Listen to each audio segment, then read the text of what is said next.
Packing chapter number 7 जो है English की बिहाई वाली बुक क्लास 9th का बड़ा ही इंटरेस्टिंग चैप्टर है। ये इसके अंदर इस चैप्टर के अंदर मैं पहले बता देता हूँ क्या करने वाले हैं।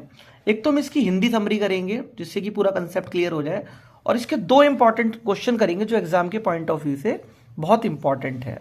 तो बिना देर किए हुए पहले चलते हैं हिंदी समरी की तरफ। ये जो कहानी है बेसिकली तीन इसके मेन किरदार हैं, तीन दोस्तों की कहानी है। पहला किरदार खुद ऑथर है जिसने जो इसके लेखक भी हैं, इनका नाम है जेरोम। नाम मत भूलना भाई, पहले बता रहा हूं, जेरोम नाम है, जेरोम। एक इनका ये दोस्त है, इस लड़के का नाम है हैरीज, ये कुर्सी पे बैठा है ना आराम से। और एक ये दोस्त है जिसका नाम है जॉर्ज। ठीक है, ये तीनों ही दोस्त होते हैं। अब ये बंदा क्या सोच रहा है कि अभी पैकिंग के लिए ना कहीं जाना होता है, उसके लिए तैयारी कर रहे होते हैं पैकिंग। तो ये अपने मन में जो ऑथर है जिसका नाम जेरोम है, ये सोच रहे होते हैं कि भाई मैं क्या करूंगा, मेरे को नॉलेज भी ठीक है पैकिंग का, तो मैं उनको बोलूंगा भाई मैं अपना बैठे बैठे तुम्हें बताता रहूंगा, और तुम्हारे को जैसे कहते हैं ना बॉसगिरी, मतलब मैं ऊपर से बॉस की तरह इन्हें ऑर्डर देता रहूंगा, ये पैक करते रहेंगे। लेकिन ये मतलब और भी ज्यादा इससे खराब होते हैं। एक मतलब उसको उल्टा है ना, इसी को लगा देते हैं। वो ये बताता है मेरे को पैकिंग की अच्छी नॉलेज है, तो कहता है कि जेरोम यार एक काम करो, तुम ही कर दो, अब तुम पहले हमें बताओगे फिर हम करेंगे, इससे अच्छा तुम डायरेक्ट ही कर लो, थोड़ा जल्दी हो जाएगा। मान तो जाता है लेकिन फिर सोचता है भाई यार उल्टा मेरे को और फंसा दिया इन्होंने। अब ये पैक करने लगता है। अच्छा, ये एक दूसरे को किलसा के बड़े खुश होते थे। अब ये पूरा पैक वैक कर दिया, तो ये भाई साहब हमारे हैरीज है ना, ये याद दिलाते हैं कि जेरोम यार वो शूज नहीं रखे क्या। तो अब ये कहता है किलसता हो कि पहले नहीं बता सकता था, मैंने पूरी पैकिंग कर दी, जो चीज़ है वो पहले ही बोल देता। अब ये बोल रहा है, अब ये भी सोचता थोड़ा सा मैं भी इसे परेशान कर दूं, पूरा पैकिंग वैकिंग कर दी। फिर कहा यार वो टूथब्रश नहीं रखे, फिर टूथब्रश को ढूंढते हैं कहीं ना कहीं पूरे में, फिर वो शूज के अंदर मिलते हैं। तो कहने का मतलब पैकिंग होने के बाद रह रह के सो के याद आता है इनको क्या क्या रह गया। कुल मिला के इसको किलसा देते हैं पूरी तरीके से। तो ये स्टोरी है हमारी पैकिंग की। इसके अंदर अब हम दो क्वेश्चन करेंगे जो बहुत इंपॉर्टेंट है आपके एग्जाम के पॉइंट ऑफ व्यू से। पहला क्वेश्चन आपके सामने आ चुका है, विच थिंग इरिटेटेड जेरोम, मतलब किस चीज ने जेरोम को इरिटेट कर दिया, जो किसके लेखक भी है, राइटर भी है, ऑथर भी है।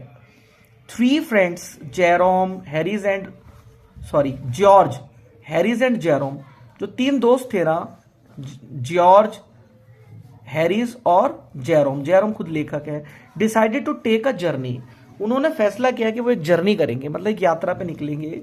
The narrator felt that he knew more about packing than any other person, जो मतलब जो नरेटर थे ना, उनको ऐसा लगता था कि उनको काफी ज्यादा जानकारी है पैकिंग के बारे में औरों की अपेक्षा। Moreover he would get an opportunity to boss the job, बोला ठीक है यार, और मेरे को मौका भी मिलेगा कि मैं इनके ऊपर बॉसगिरी दिखा दूंगा थोड़ा सा, मतलब थोड़ा सा इनको वो बताता रहूंगा ऐसे करो ऐसे करो। कहते ना चौधरी बन के बैठ जाना, ये चौधरी बनने की सोच रहा था, बन जाओ उल्टा चौधरी, उल्टा ये इसके दोस्त उल्टा इसे काम में लगा देंगे। तो फालतू की चौधरी बना भी बेकार ही रहता है कुल मिला के, है ना। तो he wanted that Harry's and George should work under his guidance and instruction, ये चाह रहा था जो जॉर्ज और हैरीज है ना, ये मेरे इंस्ट्रक्शन के अंदर काम करे। They accepted the proposal and set on the chair comfortably.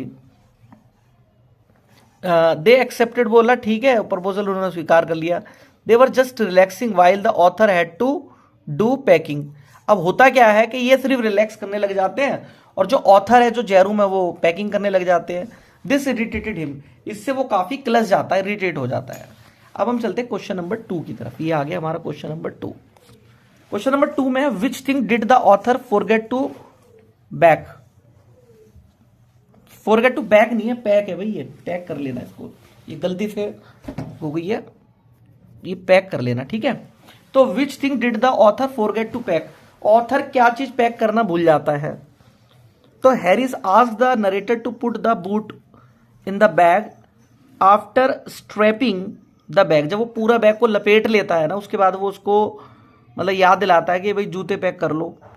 He did it with an intention to irritate the narrator, वो उसको किलसाने के लिए, इरिटेट मतलब क्रोध में गुस्सा दिलाना या किलसाना, परेशान करना, इरिटेट करने के लिए ऐसा करता है।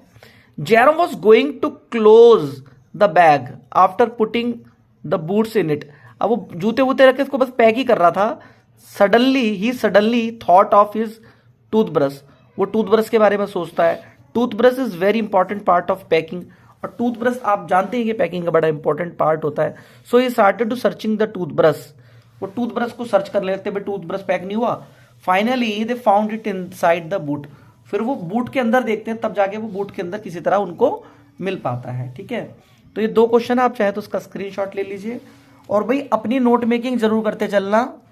ठीक है बेटा, क्योंकि नोट मेकिंग जितना आप किसी उसमें ना नोटबुक बना लो, एक नोट मेकिंग करोगे वही आपको एग्जाम टाइम में काम देगा। ठीक है, चलो अभी जाने का टाइम हो गया है, इट्स टाइम टू गो। और अगर आपको ये पसंद आया तो उसको सब्सक्राइब जरूर कर देना और अपने दोस्तों को शेयर कर देना और बेल आइकन को दबाना ना भूले ताकि मेरी आने वाली सभी नोटिफिकेशन आपको मिलती रहे। Thank you very much.